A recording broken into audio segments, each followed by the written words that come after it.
Hello? Hindi ba sa akin, okay uminom basta drink responsibly. Responsibly. Iligay sa channel sa iba. Ako? Hindi ako nalalasing ganun. Hindi talaga honestly. When I drink responsibly. Pag alam ko, yung hindi ko nakakayanin, ano na ako, uuwi na ako doon. Kasi ayoko talaga no, yung talang mo. Kasi actually, nung nag-uumpisa ako sa industry, may nakita akong nalasing. Tapos binuhat siya talaga, tapos artista. Sino? Blind item? Tapos, sabi ko, oh my God, hindi mangyayari sa akin. Kasi hindi talaga maganda.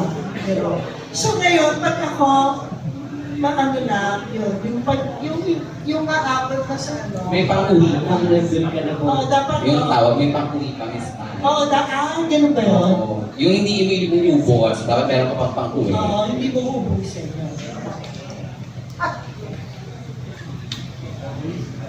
JC daw. Ako ano ko yun, celebratory drinker. Lagi akong masaya, lagi akong tawa ng tawa, nakikinig.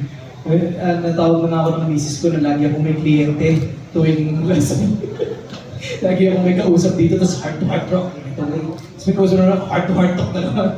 So yeah, I'm one of those celebratory therapist kapag umiinom. Ako naman, matagal na rin po ako malasing. Pero at parehas kami tabay na parang pag andun ka na sa point na okay, malalasing na ako, titigil na ako sa tubig-tubig na ako, medyo pakalma na ako. Tapos ako yung, dahil nga matagal ako malasing, ako yung taga-alaga sa mga kainuman ko. Pag yung may nasusuka, pasukain mo lang sa banyo, or pag may mga tinatabing gamit, ayun, ako yung nagtatabi ng mga gamit. Ako, hindi rin po kasi ako like, kasi malakas yung asip ko. Ayoko rin kumulakasan, pero lagi ako kasama sa inuman. So ako yung taga-umas ng pagkain, and ako yung taga-uwi, taga-alaga, taga-atin, taga-sama sa siya, taga-hawak ng mga buhok ng mga susunod.